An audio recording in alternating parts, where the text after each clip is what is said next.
Welcome back, everyone, to Issues of Faith. Happy to have with us Rev Clay Stauffer. He's a senior pastor at Woodmont Christian Church, and he wrote an article in the Tennessee in an op-ed, Will Christianity Remain Relevant in the Future?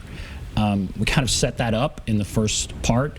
And I think, and we're going to answer that question, U.S. is kind of, some people worry, is going the way of Europe, right? Sure. Beautiful churches everywhere, but religion is not as big there. What do you think when that comparison is made? Are we headed in that direction? Well, there's a philosopher, a Canadian philosopher named Charles Taylor, who wrote a book a number of years ago, it may have been 10 years ago, called A Secular Age.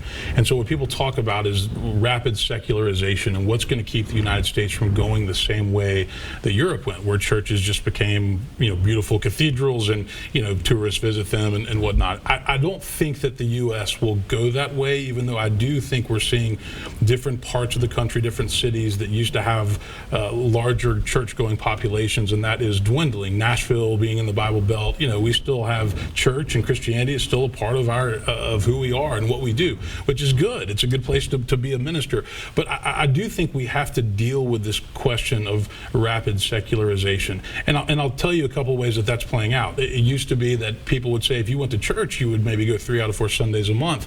There's lots of research through Lifeway and other places that say that if people go to church once a month now, they consider themselves regular churchgoers. Well, that's very different from the way that it used to be. So secularization is real. The Sabbath is not honored and observed like it used to be. It's just another day for a lot of people. But I don't see our country, just because of its unique founding, I don't see us going the way of Europe, but I do think it's going to be a struggle for churches who cannot find new and creative ways to get the gospel message out into younger generations. I think they're going to struggle. Mm-hmm. What is a new and creative way to get the message out? Well, I guess one word I would say is relevant. I think that ministers are called to take the biblical text, exegete it, do their homework, but then answer the question, okay, how does that relate to the lives of the people in our pews, right? They don't want to sit there and hear your long biblical exegesis. Maybe some of them do, but they want to know, well, how's that going to help me this week as a husband and a wife, somebody who's trying to, keep my marriage alive and raise the kids and pay the bills. And so you have to be able to make that connection. How is this relevant? How will this help you? The other thing I would say is more and more churches are now embracing recovery communities. At our church, we have a large AA group. We have a couple different Al-Anon groups. We have divorce care. If the church can't be there to help people pick up their life once it falls apart, whatever that is, then why are we here? 12-step communities have been doing that for years, and I think that the church is now acknowledging this is a part of spirituality, this is a part of spiritual formation, and we need to be in this recovery game as well. A church can't be a place perceived as full of perfect people, right? That's right. Because there's so many people that are hurting, and that's where the church can make the biggest difference, is to kind of answer some of the fear and the anxieties that people have. And I think, to your first question, one of the best ways that churches can do that is to be a place where people can be authentic, where they can be themselves, where they can say, I don't have it all together. I am broken. I am hurting. I have been through this. I just went through a divorce. My child is dealing with alcoholism or an addiction, and where people aren't judged for that, but they're supported and they're loved, and they realize, okay, I don't have to go through this by myself. And guess what? There's other people that are in the same boat. And I think churches need to remind people, you can be yourself, you can come as you are, and you can be loved. So you wrote this article, Will Christianity Remain Relevant in the Future? What is the bottom line? You go to the bottom here, I can read it, but what is your bottom line here on this? Well, the bottom line for me is that our world still needs the message of Christ. And sometimes we let the baggage and the problems that we see with organized religion get in the way of the message of Christ, and that message is that we're called to love our neighbor as ourselves.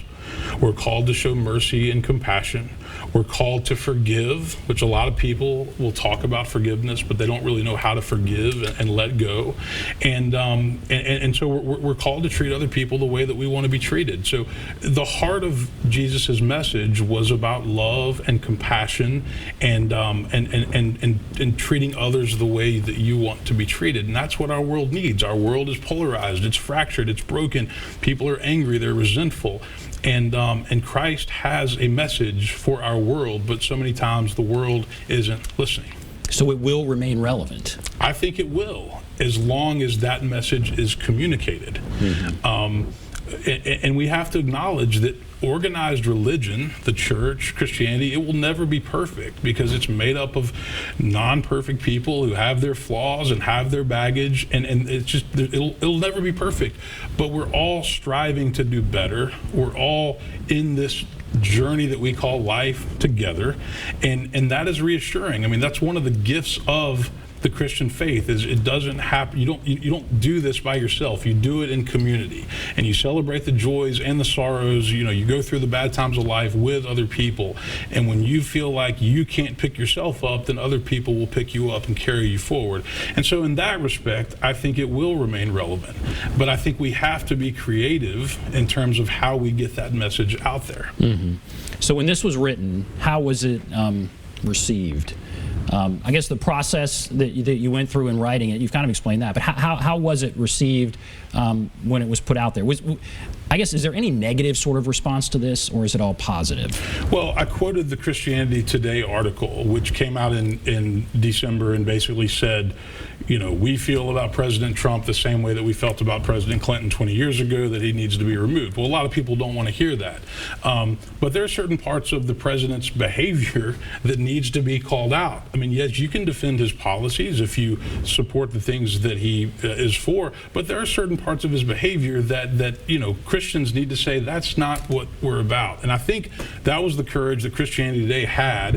Whether or not you believe he needs to be removed from office is a conversation for another day and another show. But I think that Christians have to be consistent, and we have to say we put our hope in Jesus Christ, not in Donald Trump, not in Bernie Sanders, and there's an ethical, moral code of behavior that we try to live up to. And it doesn't matter who's in office, whether it's local, state, national. When people don't follow that, we need to have the courage to say that's not what we're about. And I think Christianity Today did that, and obviously it was polarizing, but we live in polarizing times. And so there's really no way to talk about it. I'm a centrist. I'm a moderate. I don't like the fact that the extremes get all the attention. But I also believe that, the best sermon we can preach is the way we live our lives. And you say in here, when you talk about living in polarizing times, at the core of all of this is intense fear. Fear of the future, fear of being wrong, fear of not towing the party line, fear of accepting differences. How did we become so fearful, do you think? Or have we always been fearful, in your opinion? Well, it's interesting. If you look throughout Scripture, both the Old and the New Testament, the Hebrew Bible and the New Testament, one of the consistent messages that you will find is be not afraid. Be not afraid, do not fear. Jesus says that over and over again to his disciples, but yet I think as human beings there's so many things that we are afraid of. There's things that keep us up at night, there's things that we worry about, and I think that we're a fast-paced culture. There's a lot of things that happen, and we're just afraid of a lot of things. And we're also afraid of being wrong, and we're afraid of being left out, and we're afraid that other people may not agree with us or see things the way we see it. And so fear runs rampant in our culture, and I don't think that the technology and the digital age is helping that. Many people think worst-case scenarios all the time, and so I've always said that the opposite of faith is not necessarily doubt. The opposite of faith is living a life full of fear. Part of being a Christian, part of living a life of faith, is learning to confront and take on fear and anxiety, and learning to live in the moment and be present with the people that you love. And some people can't do that. Yeah, if we're a group of people, if we're a world in fear, that's where Christianity can really be relevant, and the church Absolutely. can really be relevant to help people deal with the fear that so many feel. Well, and you ask why are we so fearful? Well, a lot of the reason that we're more and more fearful is because we're more and more isolated. We're more and more by ourselves. So as we've become fractured, and as social capital has gone down in our culture, talk to my Vanderbilt students about this all the time, that social capital has been on the decline, and so people are more lonely, and they're also more fearful, and all of that is tied together. Reverend Clay Stauffer, thank you for coming on. It's very good to talk to you about this. Thanks for having me back, Ben. And yeah, next article, maybe I'll be back for that. But Reverend Clay Stauffer, Senior Pastor, Woodmont Christian Church, thank you. Thanks to all of you for watching Issues of Faith. Have a great day, everybody.